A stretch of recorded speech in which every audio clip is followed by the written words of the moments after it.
Assalamualaikum warahmatullahi taala wabarakatuh. Alhamdulillah wassalatu wassalamu ala sayyidina Muhammad wa ala alihi washabihi ajmain.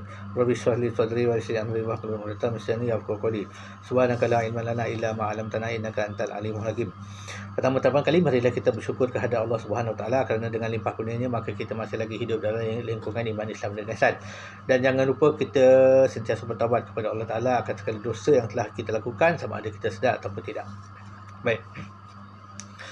Pada kali ini saya ingin menceritakan ataupun menjabarkan secara ringkas tentang tipuan iblis. Ia bermula ketika Allah Ta'ala ingin menjadikan manusia sebagai khalifah di atas muka bumi. Ya.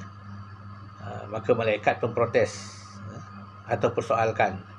Ya. Manusia akan membuat kejahatan di atas muka bumi, kata malaikat. Tetapi Allah Ta'ala kata, aku lebih tahu daripada kamu. Ya. Maka Allah Ta'ala menciptakan Nabi Adam dengan daripada unsur-unsur tanah. Ya, lembaga Adam daripada unsur-unsur tanah. Setelah selesai, Allah Ta'ala memerintahkan semua yang ada pada masa itu untuk sujud kepada Adam. Ya. Allah Ta'ala perintahkan malaikat untuk sujud kepada Adam, termasuk iblis. Ya. Kerana pada masa itu iblis tergolong dalam lingkungan malaikat. Ya. Tidak terkecuali. Maka apabila Allah Ta'ala memerintahkan semua malaikat termasuk iblis sujud kepada Adam, malaikat bersujud, ta dan akur. Tetapi iblis ingkar. Dia protes. Dia kata, aku tak nak sujud. Kerana apa? Kerana aku lebih mulia daripada Adam. Aku dijadikan daripada api, sedangkan Adam daripada tanah yang kotor. Ya.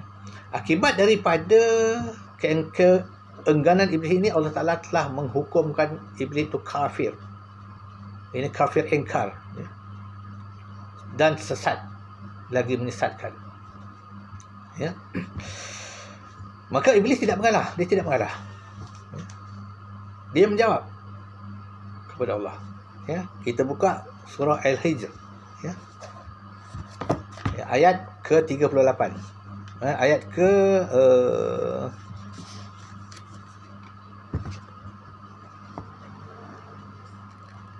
ayat ke sekejap ya. Ayat ke-39. Ya. Iblis berkata, hai Tuhanku, saya baca terjemahan ni, hai Tuhanku, demi sebab engkau menyesatkan aku, akan kuhias akan mereka. Ya, ini kejahatan yang ada di muka bumi. Ya, ini sehingga mereka pandang baik. Dan demi akan kusatkan mereka itu semuanya, kecuali hamba-hambamu yang ikhlas. Iblis protes. Iblis kata, kerana engkau dah sesatkan aku akan sesatkan manusia. Dengan cara apa? Aku hiaskan pada pandangan mereka, pada pendapat mereka, pada perasaan mereka, segala kejahatan, kebatilan, kekufuran itu baik. Ya? Sebagai satu kebenaran, sebagai satu kebaikan, sebagai satu keimanan. Ya? Aku akan hiaskan mereka pada hatian mereka dan pandangan mereka, mata mereka. Ya, kata iblis. Tapi iblis berkata, kecuali hamba-hambamu yang ikhlas. Ya, ini orang yang ikhlas kerana Allah. Ya, beribadah kerana Allah, hidup kerana Allah. Ya, ya. Jadi kita hendaklah berhati-hati dengan tipuan iblis. Ya. Dengan cara apa? Dengan cara kita merujuk apa-apa ibadah, apa-apa perbuatan, apa-apa itikat, kita merujuk kepada apa yang Allah Taala telah sebut dalam Quran. Atas tafsiran kaul muktabar mutawatir. Ya, ini kaul Ahlus Sunnah wal Jamaah. Tak ada lain. Bagaimana jalan iblis untuk menipu kita? Ya. Kalau jalan perkara-perkara yang jelas nyata, itu kita mudah kita kesan. Contohnya kalau iblis itu menipu kita, jangan solat, jangan puasa, jangan zakat, jangan haji. Ya, kita senang kita untuk mengesan. Ataupun iblis cuba menipu kita dengan menangguh-nangguhkan solat, menangguh-nangguhkan ibadah. Itu pun mudah kita kesan. Ya, mudah kita kesan. Tetapi yang paling susah kita kesan ialah dalam perjalanan rohani. Ya, perjalanan rohani ataupun perjalanan tasawuf. Kerana tasawuf itu di dalam hati. Ya. Macam mana cara iblis penipu? Ya. Iblis akan membawa kita kepada khayalan. Ya, tidak berjejak kepada Quran dan hadis. Contoh dia, ya, iblis menghasut kita di dalam mimpi. Ia datang sebagai seorang yang alim, seorang yang wara. Kemudian dia dengan halus dia menipu kita sehingga kita meninggalkan apa yang telah Allah perintah. Ini cara dia. Contohnya seperti berlaku kepada Syekh Abdul Qadir Jalani. Ya, suatu hari dia bertemu dengan satu suara, mendengar satu suara yang mengatakan, ya, hai Abdul Qadir, akulah Tuhanmu.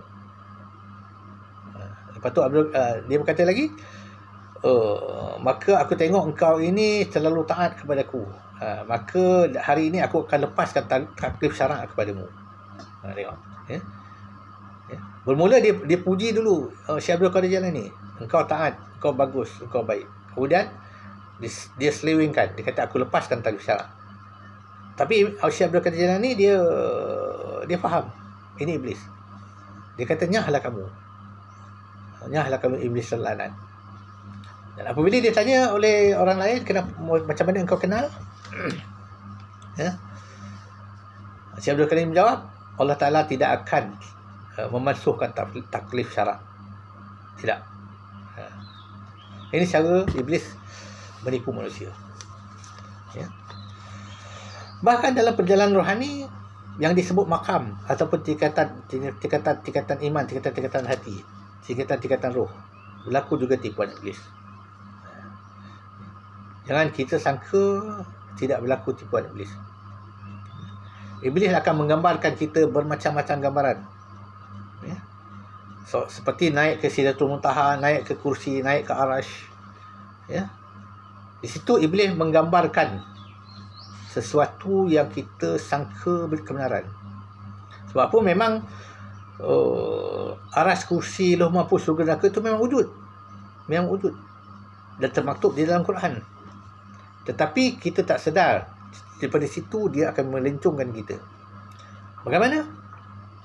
Apabila ia dah menggambarkan kepada kita syurga, neraka, lauh mahfuz, arash, sama ada melalui mimpi atau melalui makam fana. Ya. Tetapi di situlah jarum iblis, ya, masuk kepada kita tanpa kita sedar. Dan dia akan mengatakan apabila engkau telah mengalami perjalanan ini, ya, dah berjumpa syurga, berjumpa neraka, digambarkan syurga, digambarkan neraka, inilah yang kamu kena pegang.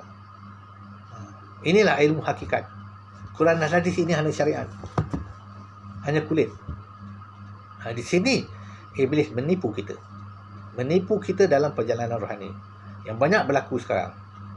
Bahkan di zaman dahulu pun berlaku. Ya. Maka itulah sebabnya dikatakan setiap perjalanan rohani ataupun tarekah itu wajib ia berdasarkan Quran dan hadis. Wajib. Tidak boleh sama sekali kita melepaskan diri daripada ilmu, daripada Quran, daripada hadis atas qaul muktabar mutawatir, baik dari segi ilmu tauhid, ilmu fiqh ataupun ilmu tasawuf. Ya.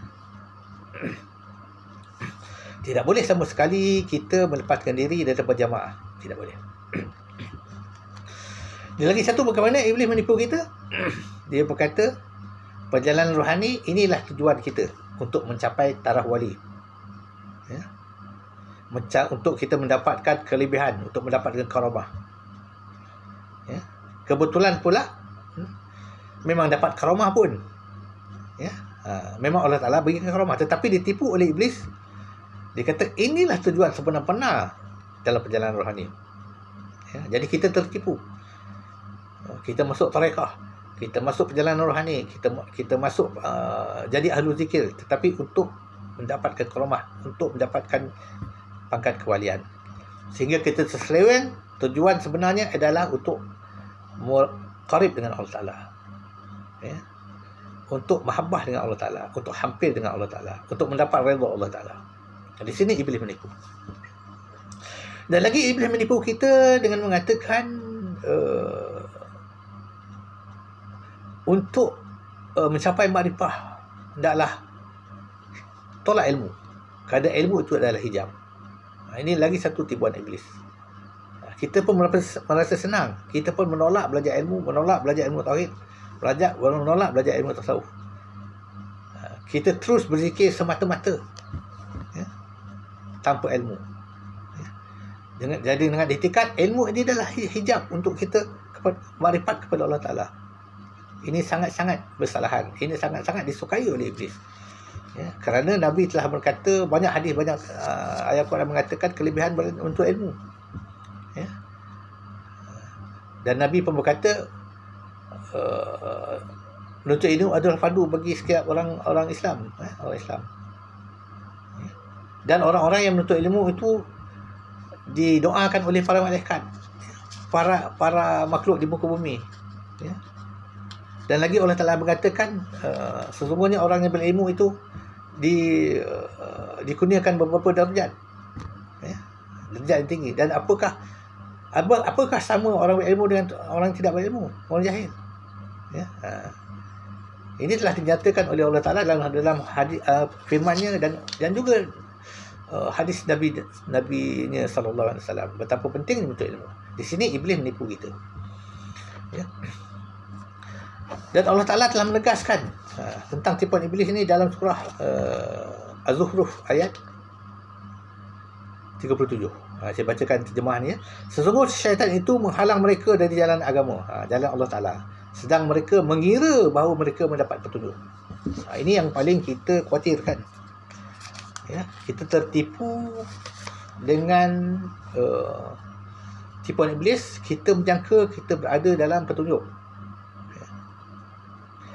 Inilah sebab, ya, ada satu doa daripada yang dinakal oleh Imam Nawawi yang dikatakan dinisbah kepada Sayyidina Umar. Itu satu doa, ya Allah, tunjukkanlah aku kebenaran sebagai kebenaran supaya aku boleh mengikutnya, dan tunjukkanlah aku kejahatan itu sebagai kejahatan supaya aku boleh menolak dia. Ya. Itu maksudnya, mafhum doa tersebut. Ya. Supaya kita mohon kepada Allah Ta'ala, tunjukkan kebenaran itu betul-betul dengan kebenaran, kejahatan itu betul-betul dengan kejahatan. Jangan kita tertipu melihat kejahatan itu sebagai satu kebenaran. Inilah doa yang seharusnya kita baca setiap hari, supaya kita terelak daripada tipuan iblis. Jadi sekian dulu. Wabillahi taufik. Wassalamualaikum warahmatullahi taala wabarakatuh.